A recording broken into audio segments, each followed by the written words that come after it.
ನಮಸ್ತೆ ಸ್ನೇಹಿತರೆ, ರಾಕಿ ಪಿಕಾಚು ಡೈರೀಸ್ಗೆ ನಿಮ್ಮೆಲ್ಲರಿಗೂ ಸ್ವಾಗತ. ನಾವಿವತ್ತು ವಿಸಿಟ್ ಮಾಡಿದ್ದು ಶ್ರೀ ರಾಮಲಿಂಗೇಶ್ವರ ಗುಹಾಂತರ ದೇವಾಲಯ.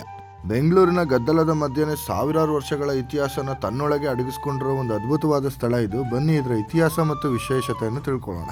ಸದ್ಯದ ಮಟ್ಟಿಗೆ ಇದರ ನಿರ್ವಹಣೆಯನ್ನು ಶ್ರೀ ಆದಿಚುಂಚನಗಿರಿ ಮಠ ನೋಡ್ಕೊಳ್ತಾ ಇದೆ.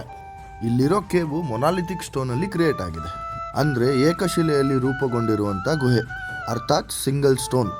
ಸ್ಥಳೀಯರ ನಂಬಿಕೆ ಪ್ರಕಾರ ಈ ಗುಹೆಯಲ್ಲಿ ಅನೇಕ ವರ್ಷಗಳಿಂದ ಶಿವನ ಆರಾಧನೆ ನಡೆಯುತ್ತಿದ್ದು ರೀಸೆಂಟಾಗಿ ದೇವಸ್ಥಾನನ ಡೆವಲಪ್ ಮಾಡಿದ್ದಾರೆ. ಸೊ ಈ ದೇವಸ್ಥಾನದ ಪ್ರಮುಖ ದೇವರು ಬಂದ್ಬಿಟ್ಟು ಭಗವಾನ್ ಶಿವ. ಈ ಗುಹೆಯ ಒಳಭಾಗದಲ್ಲಿರೋ ಶಿವಲಿಂಗ ಅತ್ಯಂತ ಪವಿತ್ರವಾದದ್ದು ಅಂತ ಭಕ್ತರು ನಂಬ್ತಾರೆ. ಸೊ ಶಿವನ ದರ್ಶನಕ್ಕಾಗಿ ಪ್ರತಿದಿನ ಅನೇಕ ಭಕ್ತರು ಇಲ್ಲಿಗೆ ಬರ್ತಾರೆ. ಇನ್ನು ಅದ್ರ ಜೊತೆ ಗಣಪತಿ, ನಂದಿ, ದೇವಿ ದುರ್ಗೆ, ಪಾರ್ವತಿ ಅಮ್ಮನವ್ರದ್ದು ಮತ್ತು ನಾಗದೇವತೆಗಳ ಪ್ರತಿಷ್ಠಾಪನೆ ಕೂಡ ನೋಡ್ಬೋದು. ಇನ್ನು ಇದ್ರೊಳಗಂತೂ ಸಖತ್ ಕೂಲಾಗಿತ್ತು. ಕೆಲವು ಕಡೆ ತಲೆ ತಗ್ಗಿಸ್ಕೊಂಡೇ ಹೋಗ್ಬೇಕು. ಇನ್ನು ಇಲ್ಲಿನ ಭಕ್ತರ ನಂಬಿಕೆ ಪ್ರಕಾರ ಈ ಗುಹೆ ಒಳಗೆ ಶಿವನ ದರ್ಶನ ಮಾಡಿದ್ರೆ ಮನಸ್ಸಿಗೆ ಶಾಂತಿ ಸಿಗುತ್ತಂತೆ. ನನಗಂತೂ ಸಿಕ್ತು, ನಿಮಗೆ ಸಿಗುತ್ತೋ ಇಲ್ಲ ಅಂತ ವಿಸಿಟ್ ಮಾಡಿ ಕಮೆಂಟ್ ಮಾಡಿ. ಇನ್ನು ಶಿವರಾತ್ರಿ ಟೈಮಲ್ಲಂತೂ ಆಬ್ವಿಯಸ್ಲಿ ನೈಟೆಲ್ಲ ಜಾಗರಣೆ ಜೋರಾಗೇ ಇರುತ್ತೆ. ಇಲ್ಲಿ ಕಾಣಿಸ್ತಿದೆ ನೋಡಿ, ಇದೇ ಏಕಶಿಲೆ. ಇದರ ಕೆಳಗಡೆನೆ ಗುಹೆ, ದೇವಸ್ಥಾನ ಮತ್ತು ಸಮಾಧಿ ಬರೋದು. ಹಾಗೆ ನೀವು ಗುಹೆ ಎಂಟ್ರೆನ್ಸಲ್ಲಿ ರಾಮಾಯಣದ ಚಿತ್ರಕಥೆನ ಕಾಣ್ಬೋದು.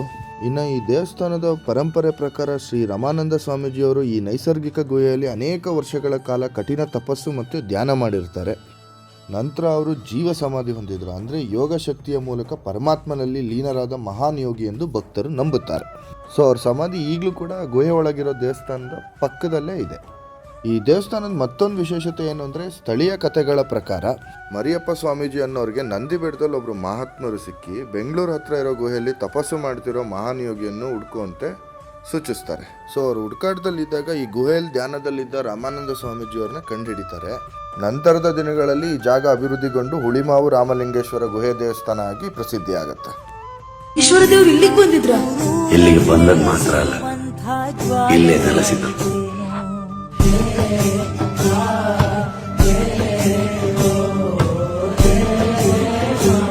ಸಾವಿಗಿಂತ ಘೋರ ಶಾಪ ಈ ಬದುಕು, ವ್ಯಥೆಯೆಲ್ಲ ಕಳೆವ ಮದ್ದು ಚಿತೆಯಲ್ಲಿದೆ.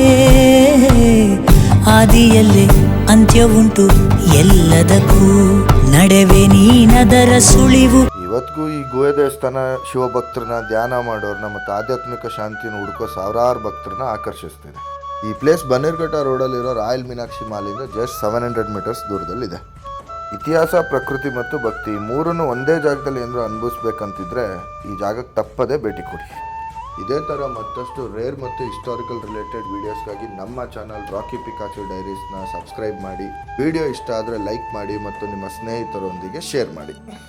ಶಿವನನ್ನು ಅರಿಯಬೇಕಾದರೆ ಮೊದಲು ಮಾನವೀಯತೆಯನ್ನು ಅರಿಯಬೇಕು. ಹಸಿದವನಿಗೆ ಅನ್ನ, ದುಃಖಿತನಿಗೆ ಧೈರ್ಯ, ಅಸಹಾಯಕರಿಗೆ ನೆರವು ನೀಡುವ ಪ್ರತಿಯೊಂದು ಹೃದಯವು ಶಿವನ ಆಲಯವೇ.